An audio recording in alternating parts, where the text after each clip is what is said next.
G'day folks and welcome to the Encounters Down Under podcast. I'm your host Anthony Goodall and I invite guests to the show to share their amazing encounters with aliens and UFOs. If you or someone you know has had an encounter down under or anywhere in the world for our new segment Encounters Unbound, please get in touch with me via the Encounters Down Under Facebook page or email at australianufosightingsattlook.com.au. Be sure to join the Encounters Down Under Facebook page and YouTube channel where you can also get involved during the live stream interviews, sharing your thoughts and opinions during the live show. Also, if you enjoyed the podcast, don't forget to give us a rating and review on your favourite listening platform. But anyway, that's enough from me. Let's get into what you've been waiting for. Kick back and relax with your favourite beverage and enjoy the show.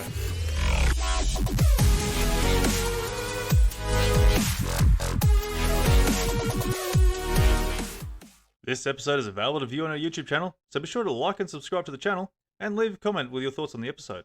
G'day folks and welcome to another episode of Encounters Down Under. Rowan joins us on this episode where she talks about her encounters with 3 different species of extraterrestrials, where even one encounter amazingly invited her to pilot the craft. Rowan was also having encounters of strange objects in the sky when she was travelling around with her family, where she later then decided to create her own Facebook page and radio podcast where she offers support for people coming to terms with their experiences. If you'd like to get in touch with Rowan, be sure to check out the links in the description below. So Rowan, welcome to the show. Oh, thanks, Anthony. How are you? I'm going Thanks for good, having going me. good. No, by all means, it's my pleasure. It's absolutely fantastic having you on. Now look, you've had quite some interesting encounters that started from quite the young age, and which even followed you throughout different countries around the world and such. And like, tell us about your encounters. And I believe you have a bit of a presentation to go through as well, which helps out. Yeah, that's right. So, I was about 9 when all this started, and so I can share the presentation. Everyone can have a look at some pictures and things of what I've collated myself, but, some renderings I've made myself. I probably should do some more drawings and things like that. I have done some drawings so people can get a general idea and try and visualize what I've seen. This is all my own memories as well. Nothing's been I haven't had hypnotherapy or anything, so this is just my pure memories. And you'll be able to see what I've seen through my pictures as they come up on the screen, and I'll tell you about them as well. So there's some That'd notes be there for great. me. So you'll see the notes is just so I remember all of the things, in order. So yeah, so we'll go through from beginning to basically the last one I had was last year. The last encounter that I had was Yeah, no last worries. year. Right, so let's get stuck into it. So let's share this up there and. So that's me when I was basically 8 or 9. I'm not exactly sure of the age that I was. So that's me. I've circled me in purple there. I was a little cherub. That's in Taree, so in New South Wales. I don't remember anything before this time.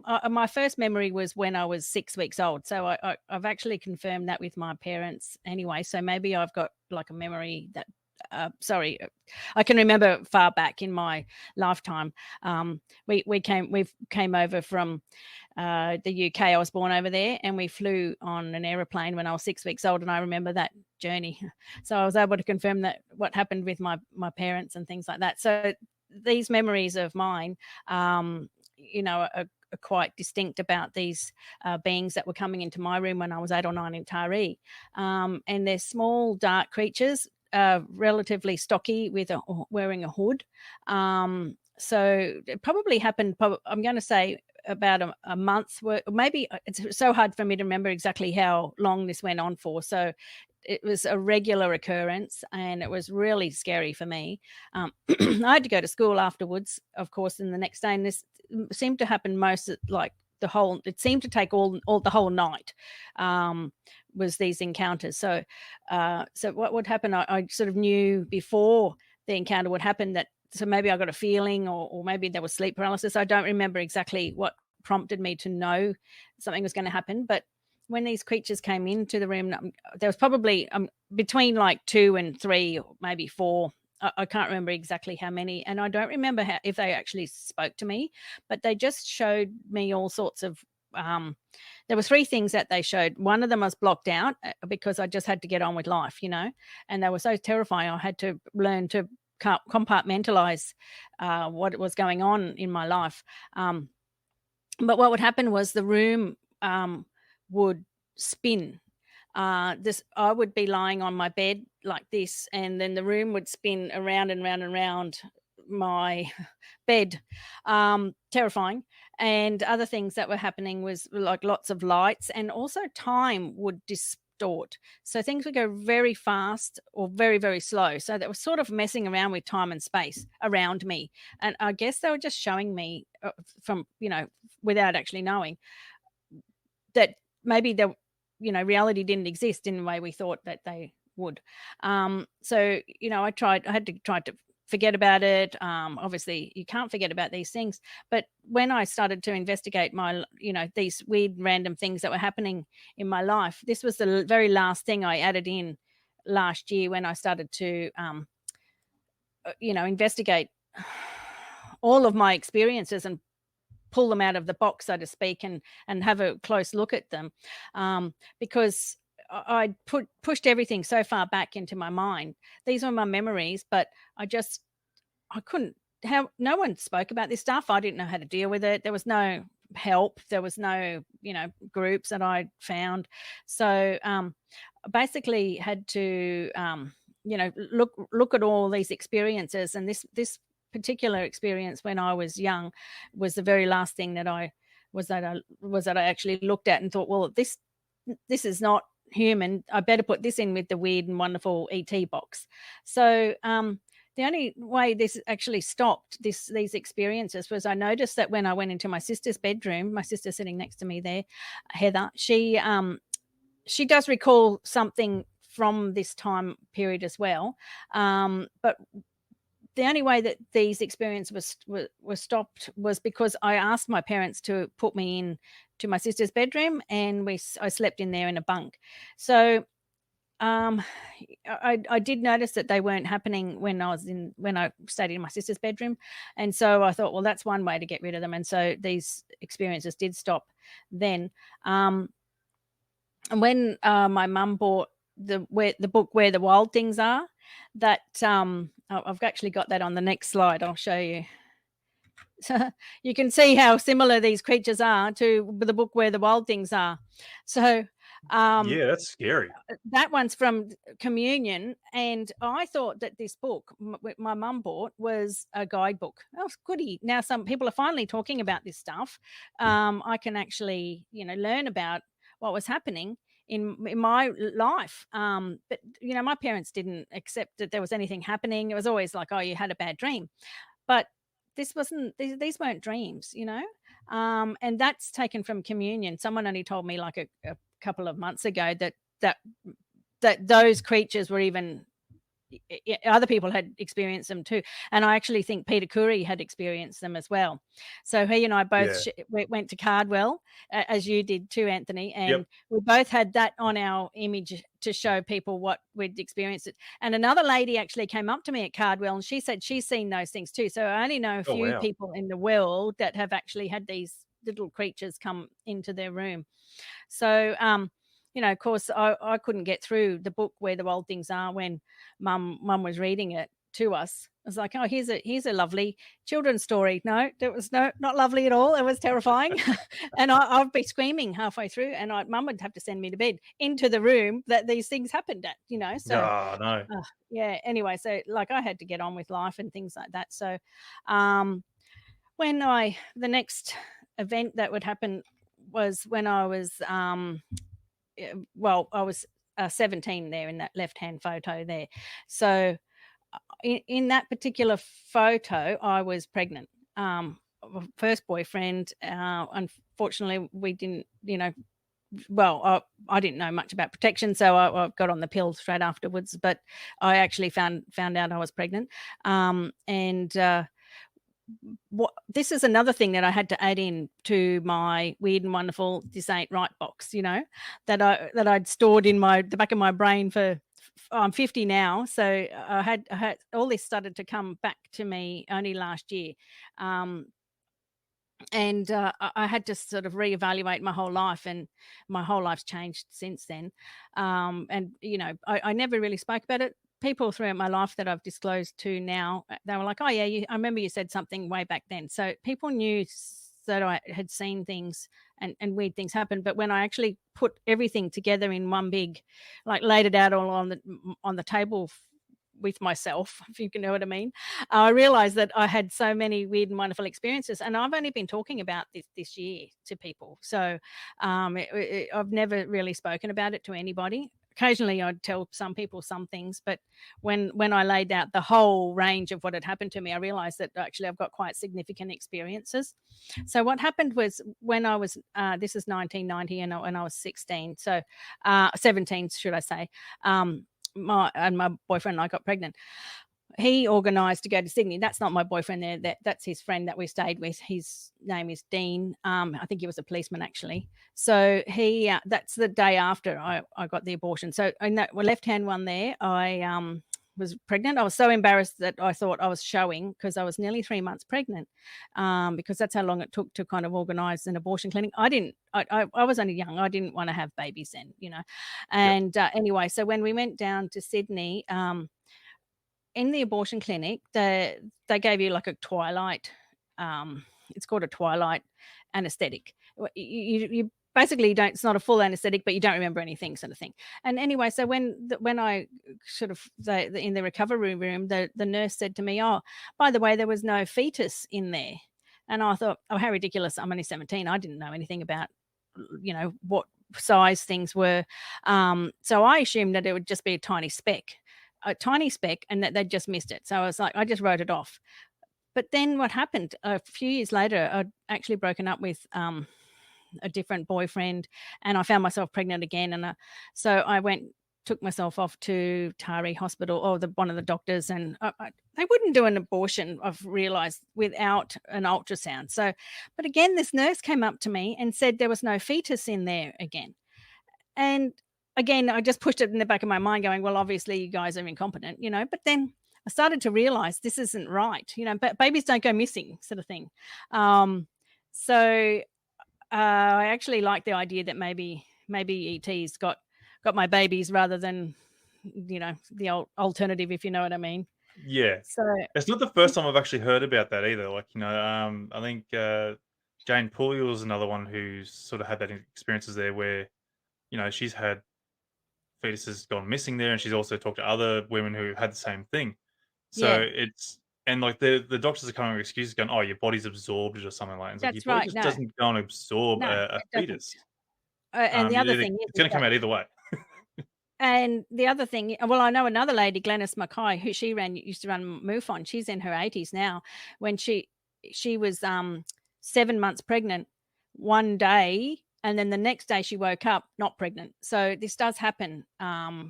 They do take baby. They obviously do take babies. So Yeah, you know, absolutely. I don't know. So obviously I've maybe got grown up children up there on spacecraft, which is a really lovely alternative to Yeah, you know, I'm just moving some things around on my screen there so I can see that bit. So you're right. in between those two events, what happened was I was living in Noosa with that same boyfriend, the first boyfriend, and so I was 19 then. So this is between those two pregnancies where I had the most significant experience of my life. And I still think about it in great depth to this day. I wish that I could actually bring more to my memories, but I don't particularly think I'll cope with all the like 30 years of contact all of a sudden coming up into the fore if I went and got hypnotherapy or something. So I'd prefer to just stick with my pure memories for now, um, and just be done with that, because these are quite significant as well. So that's a painting I did to try and replicate what happened to me when I got drawn up onto the craft. So you can see I'm a little tiny person right in the center there. And Yep. down the bottom is the place that we lived in, Noosa. And out the back of that is, you can have a little look there. There's the washing line. So what So, happened yeah. at 9 o'clock at night, I went out the back door and was hanging washing out the line, because I realized, oh crap, I better get that out there. It's not going to dry by the morning or something. So I was hanging washing out. And what happened was what I thought was a min light around, it's probably about, hard to tell exactly how big it was, but say this, I don't know, like a large beach ball size, that floated down I didn't see this craft then, but this thing floated down in front of me, this min min light, and I thought, oh well, that's what min min lights look like. Finally, I wouldn't have known. That's what I thought it was. So this round ball orb of light floated towards me and out of the sky, and I was actually on the other side of the washing line, walking backwards away from it, but it was sort of bouncing in front of my face, about 2 to 3 meters away, at that height, and it was kind of playing with me. And I thought, I'm not going to touch you because I feel like that you might be radioactive. So I had my hands behind my back, and it was sort of bouncing around, just playing with me a little bit. It sounds bizarre, but it felt like it was alive. So what happened then? It actually surprisingly flew into my face. It just hit me straight, came flying straight into my face and hit me in the head. But I don't know. I didn't see it again afterwards, but it was like it must have absorbed me, or it grabbed hold of me or something. And I was floating in the air, but I was in body. I wasn't in astral or anything. It was me floating in the air straight up. And I realized above me was this craft when I looked up in the sky. And I mean, it's unbelievable when you think about it, because it's pitch black, and I probably went at least 300 meters in the air, just floating. And I thought to myself, I was looking down and I kept hearing a voice saying, no, look up, look up, look up. So I did look down, and it was scary, looked up. I thought I better remember every single little thing that I'm, seeing here, because I was forcing myself to remember everything. And that's why I've drawn those coils, is what I call them. That was red hot coils that were just so hot that they had like a heat haze on them. And I'm not exactly sure the configuration, but I thought, well, that's what's holding this thing in the air. And I thought, this is 1992. We don't have this sort of technology. This is definitely from outer space. And so what happened next? I went up into. I've actually got another picture, but I will go back just for my notes. This is what it looked like when I was inside. So there were 4 tall beings. That's useless. The picture I drew is ugly, but you get the general gist of it. Yeah. So I'll get back again to this one so I can see my notes there. But so 4 tall beings. There were 2 males and 2 females, and I had long blonde hair too, and they had long blonde hair. I was short, but we looked the same. We kind of looked the same. We looked like we were kind of the same, which was really bizarre. What was going through my head was, don't rape me, don't steal me, don't kill me, don't, put implants in me, don't kind of like cut me up or whatever. I didn't even know what they were doing. So out of nervousness, I was the first one to talk, and I said, oh, welcome to planet Earth, kind of like greetings, I didn't know what else to say. It sounds so ironic now that I think back on it, but it was me just blurting this stuff out that I'd heard obviously on TV. So so that was what I'd said to them. And I think they may have sort of said something rather like, if you touch us, we will kill you. It will kill you, or you will die, sort of thing. So I was like, okay, so we're not going to be friends, So that was really bizarre. But I took that as meaning perhaps that they were wearing something. Their spacesuits may be, electric or something, and maybe it will zap me. So I kind of took it the nicest possible way that I could when someone threatens you to kill you. So anyway, but to my surprise, they actually turned around and said, well, do you want to fly the craft? And so that was pretty cool. Amazing. And that just blew my mind that and so, the things that they were, that from me saying greetings to them going, we'll kill you, to flying the craft, it was sort of like one end to the other, So I had to like kind of face my fears, and really just sort of had to say, all right, I'll push everything down, that I was terrified. I could have sat there screaming my head off, but I chose the higher path. And so they actually, you can see in the next picture there, you can see the seats. So I sat in the left-hand seat. I've got no idea what the console looked like, but I do remember must have been a view screen or something in front there. So I can't remember what happened to the women. I just assumed that it kind of went back somewhere. And the two men sat side by side there. And so I was on the left-hand side, and one of the guys, he was guiding me of how to fly the craft. So like I said, I can't remember exactly how I was flying it. I just remember my main memory was fields. So I felt like I was flying really fast, and all I could see underneath me was just fields coming and rolling past. So I'd be field, and he said, "No, you think that's fast? This is fast." And he hopped in the seat. So this went on all night, this whole episode. So this was like another one of these long night things. And he got in this, and he just punched it, and he just went so fast and so far and so long. I had no idea kind of where on earth we were in the world, basically. And I couldn't get any bearings, and there was no, so this was so bizarre.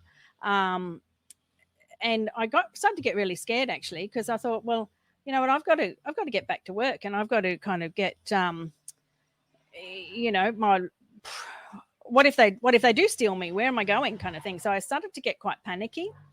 And anyway, so I actually reached over to the man there, and I grabbed hold of his arm, and I said, and I thought, well, that didn't kill me, and yes, he's solid, and yes, he's muscular and ridiculously good looking, these Nordics, anyway. So I did reach out, held onto his arm, and I didn't die. The women didn't kill me or whatever. So, and I said, excuse me, can we go back now? And he said, yes, but first we're going to put an implant in the back of your head. And I woke up like that, like this, and grabbed my back of my neck. And there is a lump there, but I don't know how long I've had that lump there for. So I haven't had it investigated.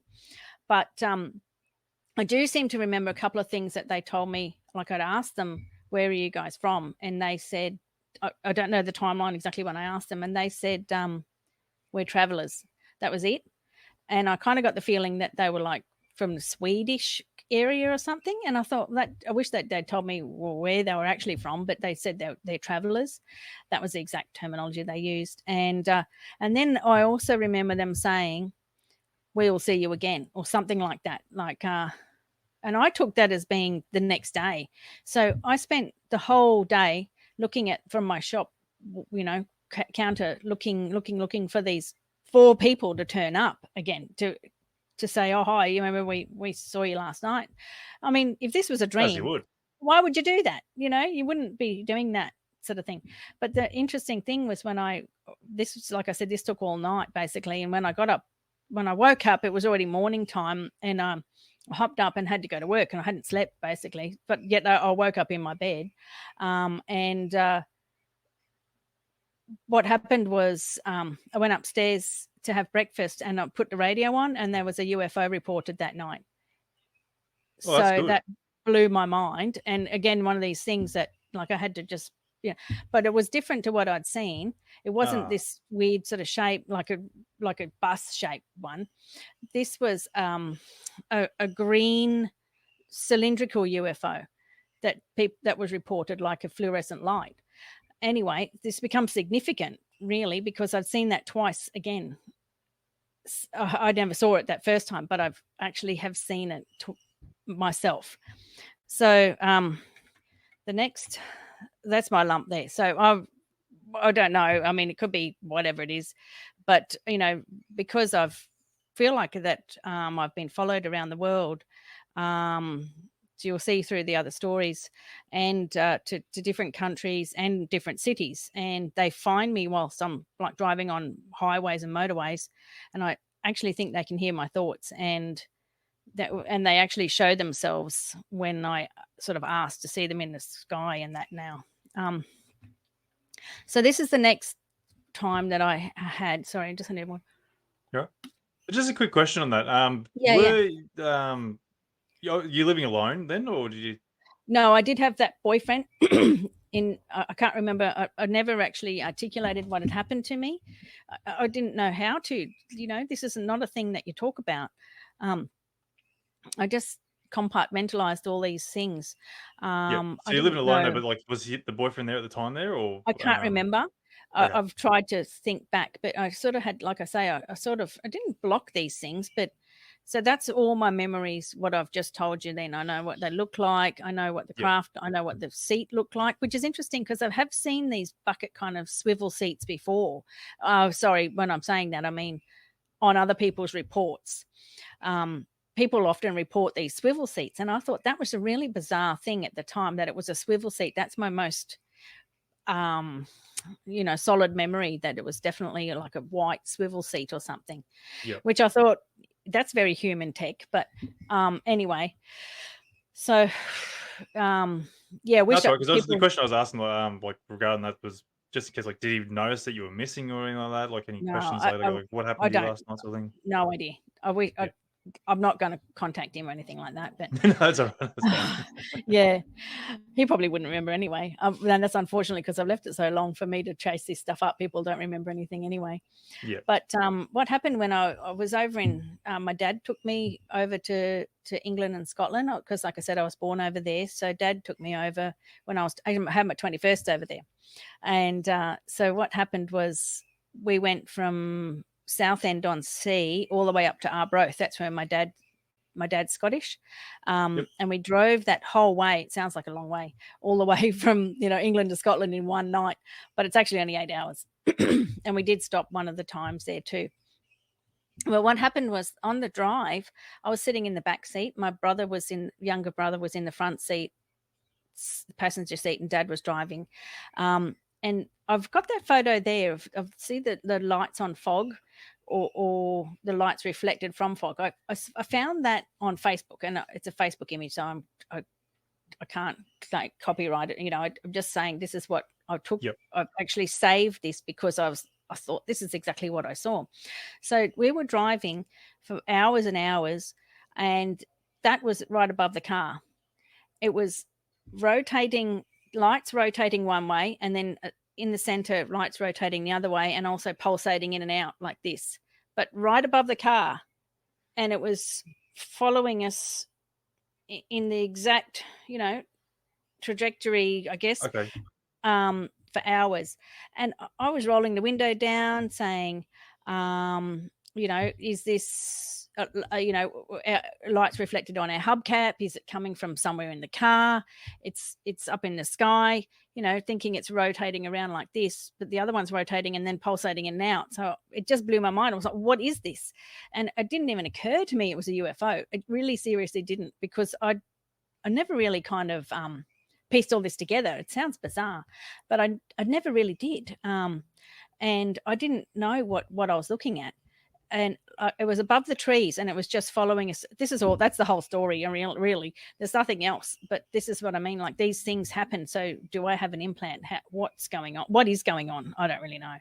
I wish I knew.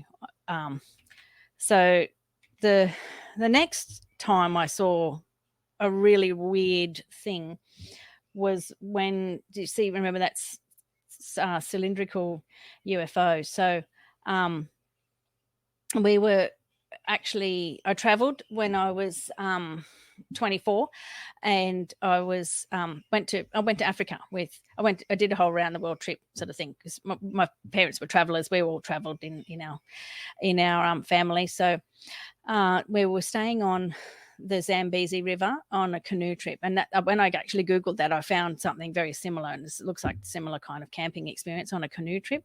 So it was a 5-day, I think 4 or 5 day canoe trip, and on the first or second night, somebody went, oh, sorry, firstly we saw a satellite go straight overhead, and we thought, oh, well, that's a satellite. This is, mind you, this is 96, so there wasn't many satellites then. It's not like now where Elon Musk got millions of satellites up there. And then somebody went, what's that over there? So basically right on the horizon was a light traveling like that. And it just traveled along very slowly in the far distance. And I thought, oh my God, I know about that one, because I was thinking in the back of my mind, I didn't mention what happened because no one wanted to hear anything, And I thought, I know what that is. I know what that is. And I finally articulate, quietly, I think that's a UFO. And as soon as I said that, it just disappeared. And it disappeared like behind a little tiny wisp of cloud that was only a tiny little thing. And there's no way it would have disappeared. So it switched off or it just disappeared. And I thought, oh my God, I said that right when it disappeared. And exactly a week later, we were camping again at the Drakensberg Mountains, which is, I believe, near the aerial school. That some of these are near that aerial school. I found out later. I never heard about it before. But this is just a couple of years after that aerial school encounter where the UFO came down, the little beings. Is Anyway, that the Zimbabwean one? yeah, that's right. So some of these are around there. And I remember when I told somebody about it when I was in Africa, they said, oh, that's a hotspot there. And I was like, really? Oh, I never knew. And I didn't even know about that aerial school one until like only last year or the year before. But what happened was we were camping again. So we were at the base of the mountains, basically. The mountains, it was like called Drakensberg. So it's a big arc of mountains. And we were camping right at the base. And it was so because of that we were in the mountains, it got quite dark quite quickly. So we were in the campground trying to get everything ready, dinner and all that sort of stuff before it got quite dark. But up when we looked at the sky, it was still blue. So I noticed a satellite went over and I thought, oh, look, everyone, there's a satellite. And then I thought, oh, you know what? Last time we saw a satellite, and I was trying to articulate to people what we'd seen a week before. And I was looking around the campground sort of thinking, oh, well, where's the green color? And I couldn't even get it out, what we'd seen. And then I looked up in the sky and there it is directly above us. And it was massive. So there are the clouds there. If you can see the rendition of the clouds that I'd done, dodgy. Yep. But you could see how massive this thing must have been. And it was behind the clouds. And it was, clouds are like 10,000 feet up or something. You know, they're not small. But this thing must have been absolutely massive. And it was green, like the other two ones that I'd heard of, the first one and also seen the second one. But it was like optic fiber. It was like a crystal or glass or something, which was incredible. You know, it was almost see-through. And on the edge, it was like optic fiber in that it was brighter, and it was completely cylindrical and smooth. And I mean, there was no propulsion, there was no noise. It was just incredible. So that was that. Again, I felt like, oh my God, I've been talking about it right then there too. So that was another really bizarre thing. But when I moved back to Sydney, I moved to Sydney, and all this stuff's going around in my mind all the time, like what's going on. And I remember seeing, going outside and seeing 3 rainbows like that in a row, one on top of each other.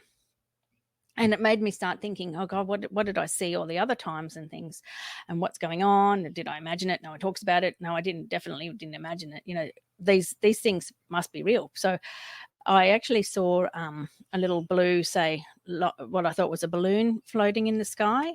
And then I saw another color balloon. And I thought, well, that's weird. Look at these balloons. And I realized these aren't balloons, because more and more kept coming, and they were all just floating in different directions and things, different colors. And then the whole sky lit up in stars in the middle of the day. And I was thinking, oh my God, I was just asking, like, what is is this real? Are these things real? And the whole sky just lit up in stars, and then they all just flashed off at once. So I know it was like a confirmation. I couldn't get like over my excitement. I was like, oh my God. And of course, hubby at the time, he was like, oh, who cares? No one wants to know all this rubbish. It's just crap or something. Anyway. That's unfortunate. So I know. So this is what I mean. I've just had this really like, did anyone else sort of witness this at the same time though? Yes, like anyone else see this whole thing? Witness it. Well, my husband. But this is another bizarre thing that happened to me when I was asked. I tried to find a woman that was lying down in a non-sexual pose. It was very difficult on Google. Anyway, so that's what it was. And she actually had a wheat pack on her tummy, so I had to kind of cover that over. Anyway, so what happened was, gone back up to Taree, visited friends up there, school friends. It may have been a reunion, I'm not really sure. And I was laying after a humongous night the next morning on a mattress in my friend's spare bedroom, and I felt so sick. I always get sick when I drink, so I'm laying there going, oh my God, I don't want to be sick, and I started to think about these beings and all these weird things that I'd seen and UFOs, and just it's so weird because I felt like I was the only one that had all this stuff happening, and everyone else either forgot or just didn't, pretended they didn't exist or something. So I was laying there and I thought to myself, I know what I'll do.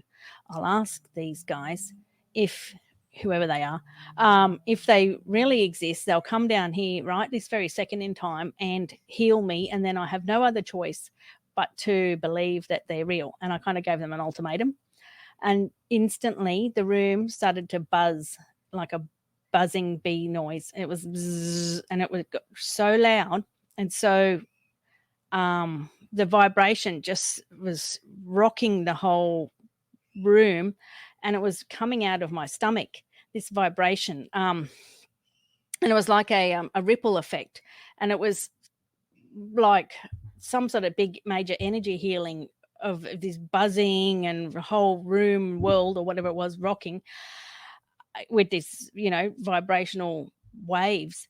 And then I thought, God, well, I have to believe they exist now. I basically told them, if you do this now, I have to believe that you exist, whoever you are.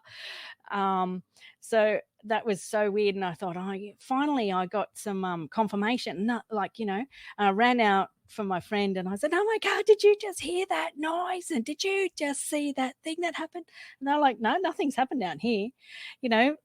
You're weird, sort of thing. And I was like, oh my God, this life is so bizarre because I'm having all these things happening. And it's like, it's like I had to pretend nothing was happening, Yeah, I think everyone sort of wants that ability after a big night out, the bit of a hangover Yeah. cure. That'd be very Yeah, thank you.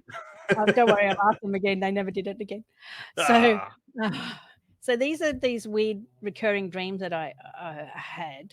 And I had to put this all together and realizing now people have weird dreams, and I thought they were dreams, and I realize that they maybe weren't dreams. But probably for about 20 years, I've dreamt about that little grey lady. Oh, I think she's a lady. That's Skinny Bob, obviously. But when I started to investigate this, that was one of the pictures that I just stared at, and I was like, oh my God, this is the creature that I've seen in my dreams. And we were staring at each other like only a foot or two apart, where we would just stare at each other and in my dream, sorry, as part of this dream complex. And I would have to hold any fears back or stop worrying or stop fearing, and I would have to learn to love and respect this creature that looked different, but there was so much love coming out of this creature, sort of thing.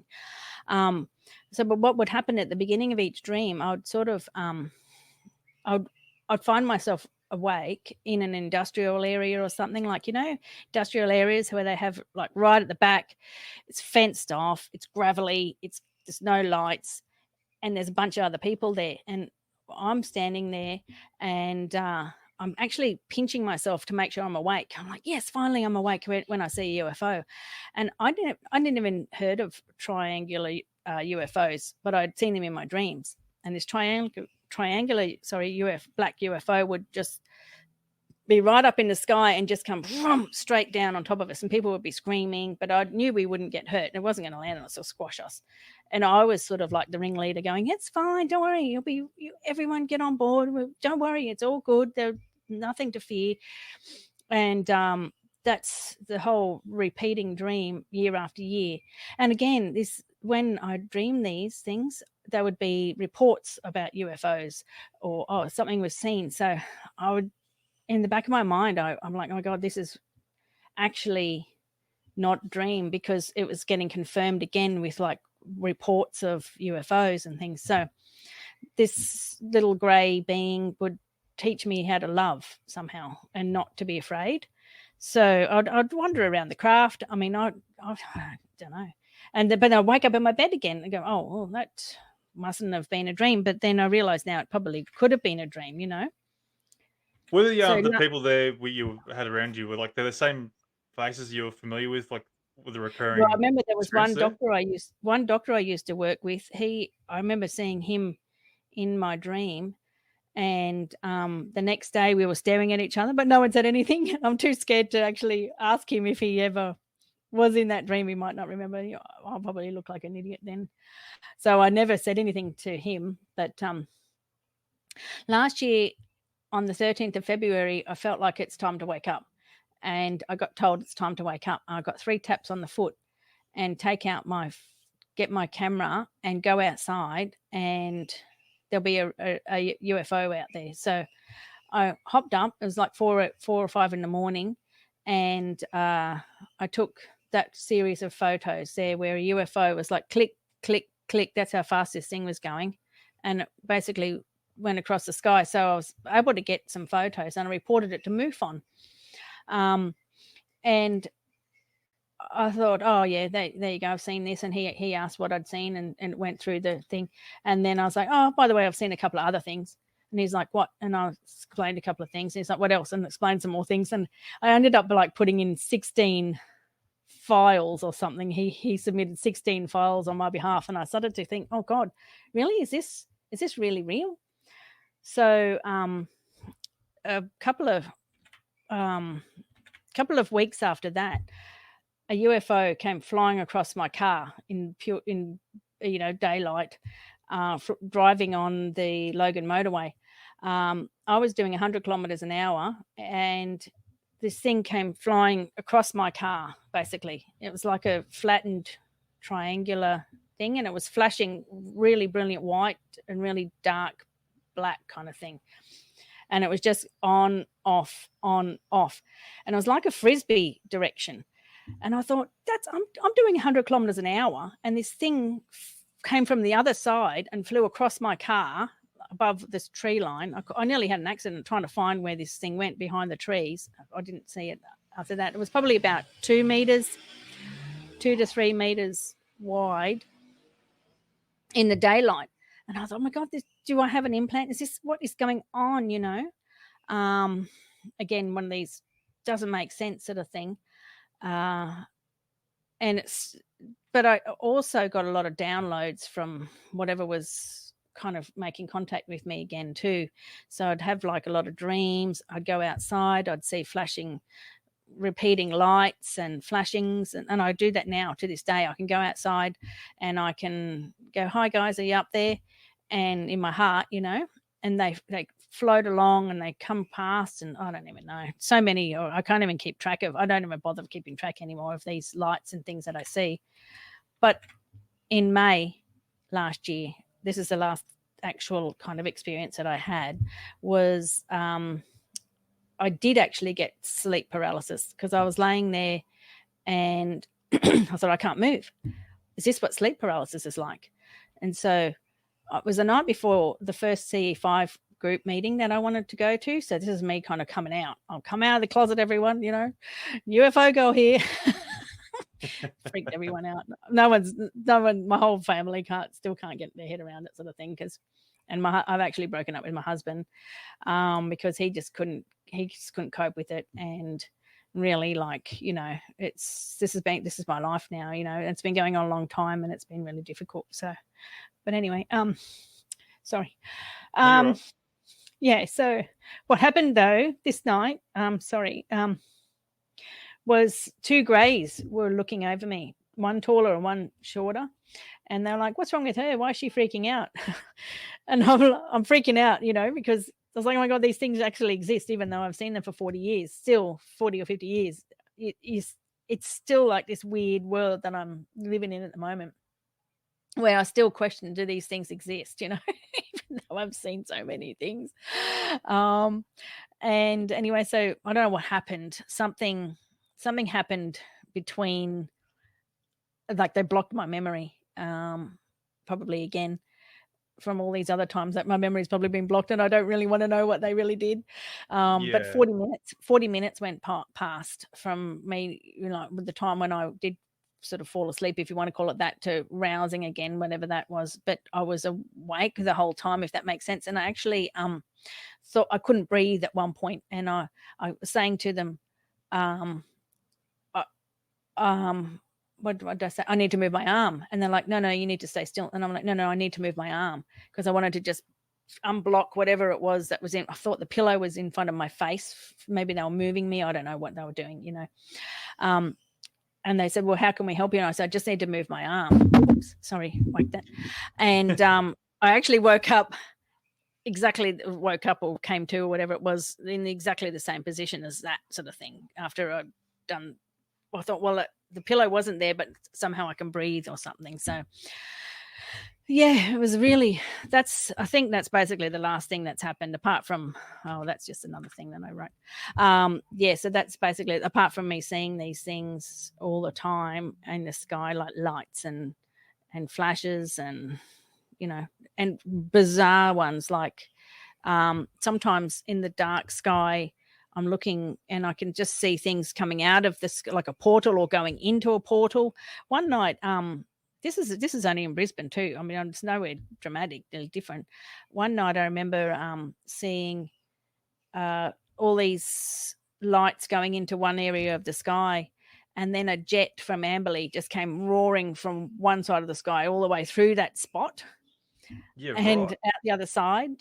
So yeah, they obviously know that there's things happening in that too. So yeah, absolutely. I mean, I don't know what's going on. I wish I did. I don't claim to know what's going on, even though I've seen 3 different species in all these different countries and different experiences and different crafts and things like that. But I'm still left gobsmacked with actually what's going on. And it's, as soon as the US started to admit that they've been having a secret, then I started up going, well, I don't have to pretend I've got a secret anymore either.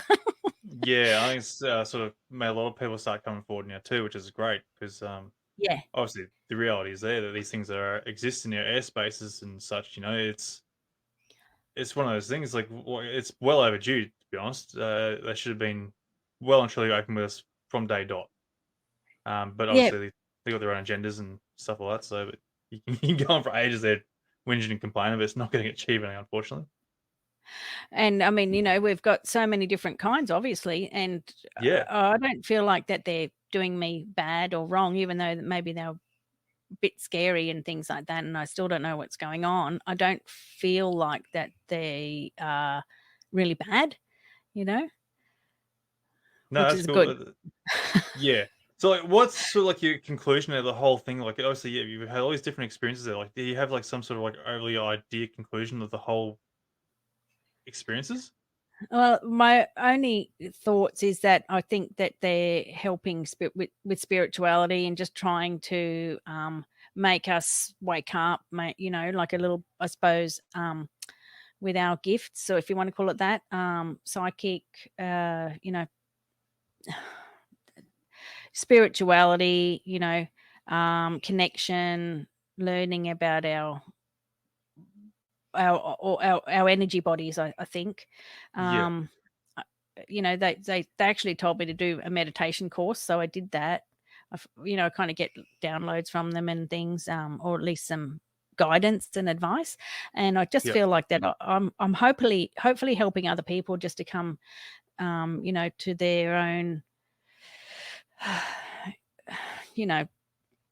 acceptance of their own experiences and making it okay to talk about it. Yeah. So I do have a disclosure Facebook page. I was sort of noticed that no one was communicating at all in Australia. So I started up my own Facebook page. It's called UFO/UAP Disclosure Australia, where I just only share news articles. There's no memes and all the other rubbish. It's a serious page that people can get all their information from. And I've got a radio program now. We're interviewing people.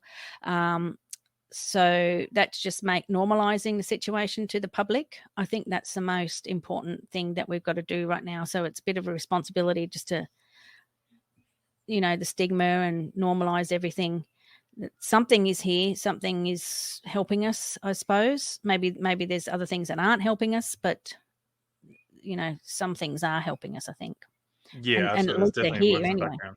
Yeah. Yeah, Like you look at through history there, like there's been interactions there from the like not that the government's going to admit to it, but they're turning off nuclear bombs and such, and like there's yep, obviously something in the background there that they're in control of here, and the governments are just the forefront basically for whatever reasons, or there could be more to it that's even more warped in that regard. Like there's so many different opinions and such that just makes you wonder like what the hell is really going on in this world. Um, yeah. I to feel even like like that come up with all that sort of stuff. I feel like that by discussing and normalizing it, then we can all bring our pieces to the puzzle and make a big picture. Whereas Yeah, at the moment, like I've only got a couple of things. I have connected with a fair few other contactees, and that's really helpful because I feel like then, like it's a very unique situation to be in when you're a contactee, and it's very isolating, and you don't realize how difficult it is until you find other people and they've struggled with it for a lot as well. And I think that's important because there must be so many people that have seen things. And ontological shock, I've had 40 years mm, to kind of get through how to deal with this or cope with it or just understand it. And there must be so many people there that are seeing things for the first time ever and discovering this news, that we all just need to help each other along, you know? yeah, absolutely. Like you're saying, like the more people who talk about this sort of thing, the better the disclosure is going to become. People are going to be a lot more comfortable to sort of be a bit more outspoken about what is happening and seeing in their own encounters. It's such a lot. So yeah, like what you're doing there, like obviously your radio show, you're supporting a lot more other people, which is absolutely fantastic. Like I feel like a lot of people need to be supported in this sort of thing, especially like in the fact that like with abductees, like abductions and such. Like that's probably the biggest thing to try and come to terms with. If someone has like sort of realizing they are having these kind of experiences or encounters, like how do you even approach that sort of subject? Like going, hey, look, like you can't Yeah. really go to a doctor or a psychologist and go, No. hey, I'm having these experiences. I feel like I'm getting abducted here, and like they're gonna like look at you and go, all right, here's some medication. Here's you're a That's wacko. right. Go to a bloody nut house. Yeah, but like I found that over the time where people have been there and seen them, they just have this like a closure that they do. They don't continue to investigate and they don't continue to learn. Whereas I just want Yeah, to know what's going on. I can't stop learning and wanting to know what's going on. I'm too interested in the most amazing thing. Why are they here? Who are they? What are they doing? What's I can't, how do we find out about this stuff? So that's why I think that talking to other abductees or contactees is the best place to go, not necessarily so-called experts who may have researched things. It's us on the ground level who have the information. yeah. That's the biggest thing too. Like you're saying, like you get these other experts that haven't really experienced anything in their own rights to even say like they can have any explanation to what's going on. Like myself, like I haven't had any like proper physical encounters and such. Like I've seen something in the sky that I couldn't really identify, even though it wasn't anything phenomenal in that regard. Like you people seeing shapes and stuff or like absolute pure detailed crafts. Whereas mine's just a Yeah. strange light in the sky, and I can't explain it. But like Well, yourself, like were you we went to the CE5 together, didn't we? That night at Cardwell. Yeah, yeah, we went out there and had a bit of an exploration in the sky there, and there's a couple little Yeah. flashes there from, Yeah, but there was I'll about call them 20. geostationary. Yeah, I Yeah, still feel like something. they were geostationary Yeah. satellites there in the distance there. They're just Yeah. doing the orbs, and other people want to call them something else, but I don't know I either. stay a bit more critical. And Yeah. like that's my best explanation to it because I've seen them quite often when watching the sky there, and that's the best explanation I come with like geostationary satellites doing a bit of Yeah. rotation because you can time them like usually about 8 to 10 seconds roughly, and then they'll flash again. Like you can pretty much time them Yeah. until they're sort of like fade off and disappeared in the rotation.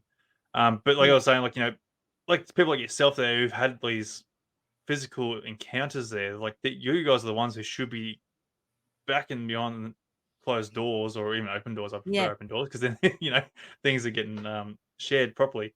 You guys should be there going, look, this is what's happening in reality here, Yeah. investigate into this stuff here. We don't care about what's flying around in our skies right now. That's not important. We need to go, what is happening here with these people who are being abducted? Why are they being taken? What's the agenda here? What's the whole concept here of what they're trying to achieve here. You know, that's the question that should be asked and it should be investigated into more seriously with the governments. Well, they probably even know themselves, really, but that's the Yeah. part for me. I feel like that should be brought open into the more in the open from the government side of things. But again, that's still that stigma attached to it, and they just want to concentrate on what's flying in our skies at the moment, which is ridiculous. There's more to this than just flying objects in the sky that Yeah. the radars are picking up. Yeah, exactly. Yeah, and if we're sharing genetics, well, what is really going on? Why? What's happening? Yeah, and yeah, Yeah, why are they sharing genetics? Well, why are they splicing our yeah, genetics to go on? yeah. You know, like there's some sort of hybridization or something like, you know, like is it some sort of what would you call it? You know, Breeding program or something. yeah, it's a breeding program, or is it like is it an invasion of sorts? There, like, you know, so like, you know, you're breeding from the background there and getting your own species in Yeah, there, and next no thing that idea. we're yeah, we're out of the picture then because And the their other genetics thought, have taken over. and if I have children up there, that somehow I can, that means that I'm not going to want to hurt them when and if they arrive. Am I? Am Yeah, I? that's right. Yeah, you're I'll gonna be on have their side. Yeah, so you're gonna be one of them. I see. Right, we're gonna probably. watch out for you then. I already know they're loving and they're caring and I've already been, you know, well trained, I suppose. Righto, so we've got a traitor here, Okay. so just watch out for Rowan with their people when we do get invaded. Yes. Sorry, everyone. I'll be on their side. That's all. So I've got a couple of questions here. So I've got my dear old dad here. He's in the comments here. He's got in there. He's pestering me now. He's asking about the technology that you've seen there. Like what any sort of particular technology that sort of might take notice of whilst you're on these crafts, like that's so different or familiar maybe, or anything that's sort of you Yeah. can sort of I wish recollect. I could I wish I could remember a lot of it myself. Trust me, I've been trying to remember, and I also don't wanna add things onto my memory, so I have to be very careful not to, fluff up my story. I make it very, Yeah, that makes sense. straight with what I remember. But definitely the swivel seats, and some sort of, well, obviously, this red hot iron thing, not iron, I don't even know what it is, some sort of plasma, um, coiled thing underneath that's obviously holding it up. Don't know what that is. Um, and obviously anti-grav as well, Yeah, and if you can things just go that, back to that presentation part there, I'll throw it back up there so people can see the craft again. uh, yeah, I'll just bear with me. Oh, that one inside the craft. So Well, hang on, that's whoops, I've just my just done that. memory anyway. So, Yeah. um, and And then the it's other one I there only where you drew were it. sort of in the sky there where, you actually see that had the craft there. Oh yeah, the one before it. Yeah, so That's that's it, yeah. me floating. It's So about bus shaped. So, and the other thing is that, like, what's with the Min light? Are these orbs some sort of transport system as well? I don't yeah, know. that is, I was gonna ask a question on that, like, yeah, was it some sort of, like, plasma or is it some sort of Yeah, is it an yeah, entity in itself that's, you know, intelligent? You know, yeah, like I say, Min lights, and then reports have been like, you know, Min lights are intelligent to some degree, like they're aware basically. And was that yeah, a Min light itself that we are like that we can relate to in that sort of nature, and they're yeah, working together in that sort of sense? I don't know. Like, I'm coming up with something, yeah. you know, I'm speculating here, but Obviously, and they're a legend with the Aboriginals as well. So that's obviously, it's right. been going for a long, long time, hundreds of years, I guess, or minimum. Yeah. So So the coils underneath the craft, that's not something you really hear of. You know, in that sort of regards to if that is the propulsion system that sort of helps it. Um, the most common, features that I've seen, when I've been reading some books, is Charles Hall's Tall White's books. He talks about the scout craft as having like a kind of coiled thing, and also having like the same similar shape, which is rectangle, which is not something that many people report. They normally report the disc shape, um, and also having the swivel seats. So that's what I recall reading like the only kind of similarities to what I've actually experienced, especially with the tall whites or whatever they are. I hate using terminologies because there must be that many out there that we don't know who or what they are, and I don't like to kind of, you know, pigeonhole everything into like greys, Nordics or whatever. So there must be so many different kinds of different species out there, Yeah. and therefore different kinds of crafts and technology. So there must be more than one anti-grav technology. So that's the Yeah, most absolutely. one with the most features that I've found anyway, is Charles No, that's fair Hall. enough too. Yeah. So, have you sort of worked out if they were Palladians or Nordics at all? Like, No, I is don't. you That's why don't I have a lot of. asked them, "Who are you?" And they just said, "We're travelers." And I think that that's been said before as well, the travelers Yeah, that sounds familiar kind from of somewhere thing. else. So So yeah, yeah. but being blonde, so we'll go back to the other image there where you had her in the side of the Oh craft yeah. there. Yeah.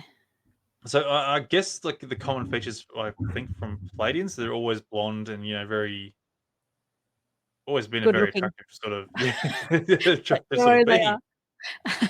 There was a picture I actually took out because of maybe copyright or something, but there was a particular picture, one of Preston Dennett's books, and I think I can't remember what the name of it is. And the guy is like a really good-looking blonde on the front cover, and that was one of these images that made me really realize that this actually happened to me, because it just hit me right here, and it was just so deep that the image brought out the feelings that yes, this is something I recognize, just like that Skinny Bob one and the Where the Wild Things Are. Yeah, So I no, feel that's like fair that enough. those three things have like been kind of helped me to remember really what went on in my life. I know it sounds weird because I say they're memories, but when you push something away so much, you need to have a prompt sort of thing. So Yeah. yeah, Did you have much interaction with the female beings at all? I think, well, yeah, they actually came up to me, and when I was getting the implant put in, they grabbed hold of me, and they're the ones that said they'll come back. So I do remember talking to them. I don't remember much, but I just remember the guys were nice. Well, I think there was only one that took charge mostly. He was the one sort of talking to me the most, and he was the one guiding me how to fly the ship. So I just had to be on my best behavior. They weren't to be meddled with, and just in case anyone meets them, Yeah. don't meddle with them. They're very straight. They're very stoic sort of thing. They're very serious. They're not yeah. So I mean, we will meet these beings at one point in our history. I'm sure they'll make themselves known to us. This is why I think they're trying to increase our, um, consciousness and our awareness and our spirituality and our choices, so that we don't kill each other and things. That we're more loving as a society, make better choices, and then they'll feel more comfortable coming down here. Yeah, that's gonna be good because like I'd love to meet them.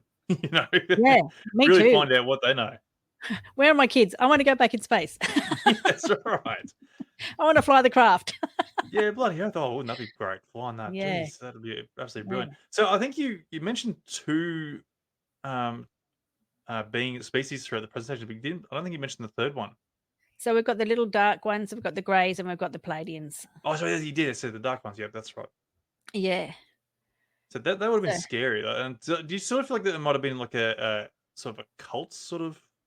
I don't really know. Yesterday I was having a meltdown day because my life's completely turned up on its head now. And all I did was thinking, what on earth were you doing to me? Why were you there? I was 9. What were you think? What's going on? Who invades 9-year-old girls' bedrooms and shows them time and space and distorts their reality? Yeah. So let's just go back to those guys there, because they were quite. Yeah. And if you actually have a look at the picture of Where the Wild Things Are, it's identical, isn't it? Yeah, I think it is. pretty well. It's quite horrifying when you think about it. Like, is it like Yeah. and they But were in my the room. beings were in hooded though, and, it's like, Yeah, why the hood? Like, it's not the first time I've heard about hooded beings and that. yeah. So do you sort of feel like they could have been like an alien being of sort, or could this been more of like a paranormal sort of thing? Well, I didn't understand what aliens were when I was only 9, so all I remember was these they were I wanna say teachers, not teachers, but they weren't hurting me as physically, they were just distorting reality to such a point that became terrifying, you know? Mm, Um, and but it was like an educational is what I'm saying. You know, they were there, I think, to just show I don't think they could speak. I don't think they could speak. They were just like, "Check this out," you know? Scary. yeah, Scary. or maybe they're testing your abilities to see how far you sort of can communicate, or like what your vibrations, like you in a Yeah, yes, sort of in a guidelines, I suppose. Is that the right term? I don't know. yeah, I don't know Um, because I do remember being petrified of the dark, and no wonder they were probably in the yeah, dark. well, So whether that was before or after they came along and maybe just prompted me, "Here's how not to be petrified. We'll show you even worse stuff, and then deal with that." that's the way to go. You know? That's what I usually do to traumatize my kids, and it's like, hey, is this? And then, Yeah, so yeah, anyway. So, any other So, questions or yeah, like, I'll see. Ask the audience here, like the listeners here. If you have got any more questions there, by all means, like go through and ask the questions there. So, now we'll go back to the start there. I think there was something else that was of interest there. I can't quite remember where we okay, were now. that one? No. Ah, yes. So your parents. You said your Oh, yeah. parents minimalized experiences there. Like, what sort of did they sort of encounter? Did they recall? No, well, I did ask mum once. Mum's in a nursing home with dementia, so and my dad's passed away, so unfortunately, I can't Ah, even go back okay. there. Unfortunate. Um, yeah, so, it is unfortunate. Now and that's why I said to my sister, "Well, what did you do you remember these beings and why I moved into your bedroom?" But she was, of course, 2 years younger than me, so she doesn't remember, but Yep. interestingly, she does remember this one thing, and it just thank God someone remembers from way back then. She remembers, see, I had a dream about these, whatever they are, beings. Um, but this was a dream, and this is the last time they came to me in a dream, and I dreamt a really scary thing that they were cutting off every in the whole world's ears, right? They just chopped the ears off. What? And in this dream, they had a wheelbarrow full of ears, and that was terrifying. And so I told my sister, make sure you always sleep with the blankets up over your ears. And she'd actually said that to her new boyfriend only a couple of weeks before I'd asked her because she remembers that me telling her about that dream. So I was like, oh, thank God someone remembers this weird, you know, beings somehow that were in my life when I was 8 or 9. So it was a bit of a confirmation there too that I didn't make this stuff up, you know. Yeah. This was real. This was real in my reality sort of thing, you know, so No, it's always a good thing, like especially when you get some sort of confirmation. Like, it's like you mentioned there before, like you're having these encounters there, and people are still reporting sightings on the mm. news and in the area there's something that's going on. And it's like there's obviously some sort of relation going on here. Like, but people are seeing something different though, which is like, were they in the same area as well though, or is this like somewhere in a different location? No, These that's what reports. I mean. Like I lived in Sydney and when I'd have like some sort of weird thing happening, I can't remember what now. You know, these dreams I assume that I linked it to because when I had one of these dreams, it felt like I was awake. And then on the, you know, sometimes the news doesn't report these anymore, but once they did, they report, oh, you know, there was a UFO sighting at Western Sydney, which is where I was on around the same time sort of thing. So I did notice that. And the last time I did have that dream, my husband's brother was staying with us and he was sitting outside having a smoke at night and he saw a light, a star. He said he was staring at a star and it just flew off.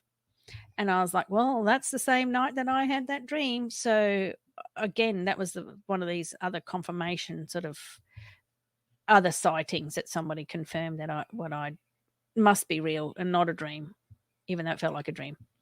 Yeah. Yeah. So Dad's asking here, has anyone seen it with you at the same time? Yes. These things. Yeah. When we were in Africa, there was lots of Yeah. sightings. My dad was seeing things in the car when we were driving. Lots of people have seen different flashes and different weird lights and different repeating patterns in the sky in the last year. Yeah, and interestingly, a girl, when I went to the CE5, she actually told me before I told her anything, almost identical story with the two greys leaning over her, and sleep paralysis, and similar kind of thing that happened with her blanket as well, which is what I actually the blanket. I woke up with the blanket being pulled out from under my arms, but it was on the floor and then it was on me. So she had a similar kind of experience with the sleep paralysis and the greys at the same time. So sorry, that not at the same time as mine, but that she had almost identical experience, and I hadn't even told her what I'd happened to me. So yeah, so that's an interesting sort of coincidence. She never, like I said, that happened the night before, and she told me what happened a year before the next night. So yeah, so there were lots of people that saw the same thing at the same time as me. But this is what I mean. Like, lots of people didn't talk about it, and they'd forget about it, or they'd say, "Don't talk about it. No, don't worry about it. It's nothing." I don't know. Yeah. I seem to be the only one Essentially, remembering. it's the pretty common response, isn't it? Like, people don't want to see it really acknowledge it, unfortunately. Like, even though it's something amazing, it's like, Yeah, even the weird thing too is like they forget all about it, like you said, like they forget about it. It's like, how can you yeah, forget something like that? I know. It's like I'm switched on and they're switched off or something. Some ways, Yeah. that's what it feels That's like. it is. So again, Dad's asking me, like, do you feel there's any like sort of connection with them to us, sort of thing? I do definitely feel like that they've looked after me, especially that one grey. I feel like that I've been looked after my whole life, or followed, or cared for, or just, uh, you know, kind of monitored, I guess. So there's that. That's how I feel. That there's some sort of growth, guidance, or something with me anyway. I can't Yeah. speak for No. anyone else. Yeah. Yeah. So, so I'm going to bring up Carwell now. It's like obviously the presentation at Carwell was amazing. Thank you. Like that was your first presentation, wasn't Yes. it? You done I well. You done haven't really done well. many of these. I've done about 4 or 5 interviews and, a couple of different presentations now. I've got one on Sunday as well at Caboolture and, or Caloundra. I get the 2 mixed up, sorry. So yeah, no, it's pretty, like I say, I feel like I'm living a whole other life, and I feel like things aren't matching what should be reality, does that make sense? So, Yeah. you know, my reality has been different to other people's realities. Yeah, And absolutely. Like, so silly. what was the response after your presentation there? Like, did you get many people coming up? Like, I know you mentioned there was one woman who Yeah. said something similar. Like, what are the responses afterwards like that? Well, that's definitely, she wanted to say she saw those little dark creatures as well. Um, a lot of people actually haven't seen many things, which surprised me. That's how I started to know, because I went to that CE5 and I said to everyone, "Well, where's all your experiences? You guys are here for a reason." And they said, "Oh, my dad saw a light once." And I'm like, "No, sorry, you're not understanding me. Where's all your experiences?" And they were like, "No, we've never had anything. We don't know anything." So that's when I started to realize that maybe my thing was significant. And with the MUFON guy, it just sort of made me kind of, it still feels like I'm telling another story that's not my life, but it is my life, because Yeah. I had to push it away, just to deal with life in general. Um, so it surprises me that not many other people have had the same level of experiences that I've had. Um, but when I do hear some, and I find somebody that's had a similar experience, then it's like, great, oh, good, phew, that's a confirmation there too. Yeah. Absolutely. So, like, do you sort of feel like there's like anything special about yourself? Like, that should be like why you should be chosen for this kind of Well, I did these ask them experiences? once. I was meditating and I thought to myself, all right, I'll ask them some questions, because I don't think they answer you unless you've got a question. So you have to ask a specific question. And I said, why me? And they said, we chose you because of you. And then they said, you're chosen. And I realized that's what other people have been told. And it wasn't. So it wasn't that they said they chose me. They said they chose me because of who I am, whatever that is. Yeah, it'd be nice if So, they elaborated. yeah, I think they mean like because I'm just that kind of person that like I try and see the best in everybody. You know, I try not to judge. I've been a practice manager my whole life. You know, working in medical practices, so people can come up with me with one leg and one arm, you know, missing, and I still, hi, how are you? Accept everybody in different cultures and nationalities. So I seem to be like, it's either me, that's the way I am, or maybe the ET have created me, like, sorry, not created me, but I've developed my own personality because of what they have shown, like, because they're different. So I've had to accept their differences as well. And I've seen things that aren't human. So therefore I have to accept, everyone is accepted, if you know what I mean. Everyone is respected. Everyone has a right and a place. And I find it very hard to judge people and things. So, you know, that's obviously what they may be talking about. Yeah, which is actually a really good trait. So a question for myself here is like, have you like actually thought about doing hypnotherapy at all? Yeah, I have, but I just don't think I would want to know all of the ins and outs of. I think maybe I'll put that on the basket for another couple of years' time or something. But I'm still. It's not ontological shock, but I'm still dealing with the fallout of coming out. Guess what, everyone? I'm an ET contactee. Sorry, you never knew. I've had to keep it secret. Surprise. You know, oh, not sure whether I'm sure people who know me really, they know that I've spoken about things here and there, but no one really knows the full details. And for me to then turn around and go, oh, now let's dig into this more, and my brain will just explode, I think, a little bit. Yeah, we gotta hope too. Like the person who would be doing like the hypnotherapy there is actually good at what they do, and they're not leading the story, and they're allowing Yeah, you to actually like come up with it. Because that's one thing I've heard a lot with people who are getting a yeah, hypnotherapy done is like that they're leading the story. They're giving yeah, you guidelines, like they're saying, "Oh, what are these beings?" And like there's no mention of beings before, and it's like, "Oh, now yeah. there's beings there all of a sudden," which is your brain creating the whole concept of the whole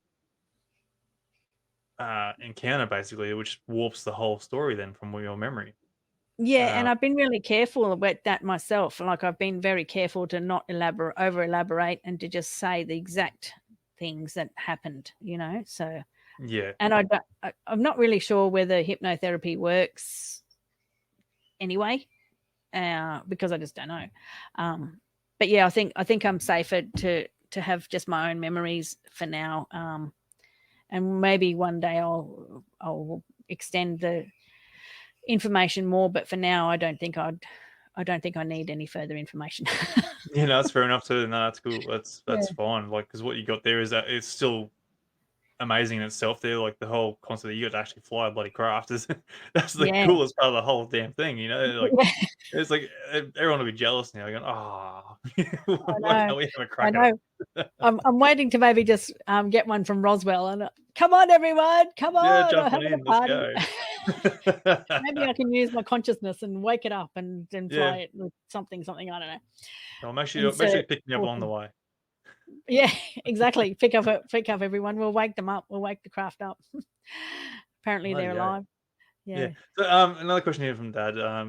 He's asked, like, has anything come across, like, with afterlife? So, has there been any information regarding that, from your end? No, not really. Oh, well, I'm sure that there's I'm sure the world is that the universe is just an amazing multidimensional place. But nothing that I would specifically say that I've got my own spiritual beliefs and things like that. But I'm not going to. I can't. Speak for any other beings or anything. Yeah, no, that's fair enough. No, Yeah. that's fine.